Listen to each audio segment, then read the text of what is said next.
Guys, this is the perfect summertime dinner.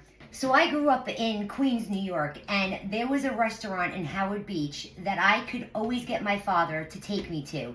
It was very far and few between that he would splurge on an expensive meal, but I could always get him to go to this restaurant because he loved it and so did I.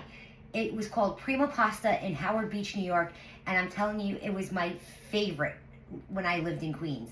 They had this dish made with farfalle pasta, ricotta cheese, and lemon zest, and with a sprinkling of peas on top. It was absolutely delicious. It was simple, but so good. So today, I'm gonna recreate that dish Kelly style. Let's get started. Okay, so in order to start this dish, I have here 2 cups of whole milk ricotta cheese. To that, I'm gonna add in some Parmigiano-Reggiano cheese that I grated. Save some for the top. So in keeping up with my lemon theme from today, if you saw my pink lemonade pie video earlier, I'm going to incorporate the lemon into this dish as well. So I'm just going to zest about 2 tablespoons of lemon zest into my cheese. It's funny how one dish can bring back so many memories, which is pretty much my goal when I'm cooking, is to make memories, bring back good memories, and this dish is one of them. Like I said before, it's so simple, but it's so delicious.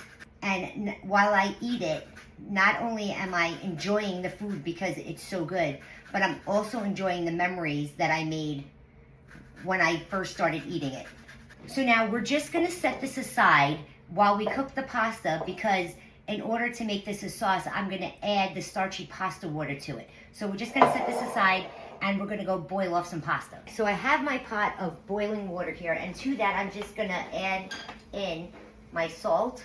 You wanna make sure you heavily season your pasta water, because not only does it have to season the pasta and the asparagus, but this dish is so simple with very few ingredients that every ingredient needs to be seasoned properly. Then I'm gonna add in the farfalle pasta. And if you don't know what farfalle pasta is, it's little tiny bow ties. Some people call them butterflies, but they're bow ties. And then we're just gonna give this a stir. Now we're just gonna let that boil away for about 8 minutes or so.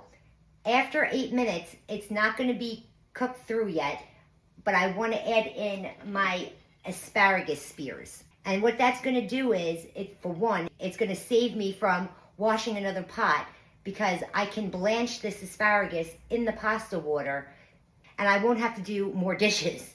So once this is cooking for 8 minutes, I'm gonna throw in the asparagus. I'm gonna blanch it for about 2 to 3 minutes tops, and then I'm gonna take it out and I'm gonna put it in an ice bath. I really wanna set that vibrant green color in the asparagus so that it looks beautiful and pretty, because again, the pasta's white, the sauce is gonna be white, so I want that beautiful bright green pop of color. So I just tasted the pasta and we're about 3-4 minutes away from it being done. So I'm gonna take my asparagus and I'm just gonna put it in there, push it down, make sure it's submerged in the water. And now I'm just gonna blanch that for maybe a minute or 2. You just wanna make the asparagus tender, but you want it to still have its integrity and its crunch. It's been about a minute and a half. I'm gonna get the asparagus out and I'm gonna get it into my ice bath. And the reason we're putting it in ice water is because we want to stop the cooking process and we want to set that beautiful green color. Just get it good and submerged. Can you see that beautiful green color? Now it's going to stay that way because we soaked it in that ice bath and we stopped the cooking process. But you can see that it's cooked. It still has its integrity. It's delicious. So our pasta's done, our asparagus is done, and our ricotta cheese mixture is done. So now what I want to do is I just want to chop up the asparagus into little bite-sized pieces. And then we're going to put it in with the ricotta cheese. And can you see how beautifully green that is? I love it. Now I just want to add in a little bit of black pepper. Not too much. And a little bit of salt. Again, not too much. We had really salty pasta water. And the Parmigiano-Reggiano cheese is salty. Now we're just going to put in our farfalle pasta that we drained. We're gonna add in a little bit of the starchy pasta water to start. If we need more, we can add more.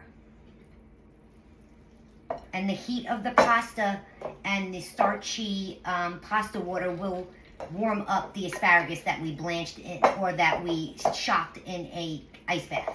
You can tell that we need a little bit more pasta water.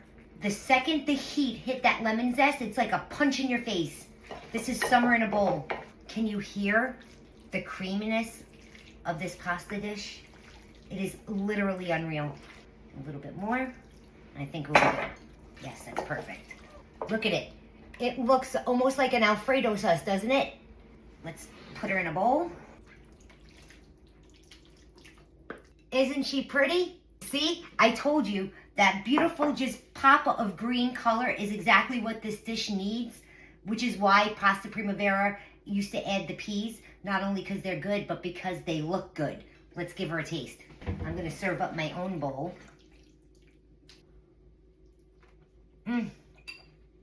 That is so good. Guys, this is the perfect summertime dinner. The perfect lunch. It's light, yet it's fulfilling. It's delicious. The lemon zest just complements this whole dish. The asparagus is perfectly cooked. The pasta is perfectly al dente. You have a little bit of crunchy. You have a little bit of creamy. This is what a good meal is all about. It's about the good food, the good taste, the company, the memories that you're making at the dinner table, and the memories you bring back with a dish that you loved as a kid.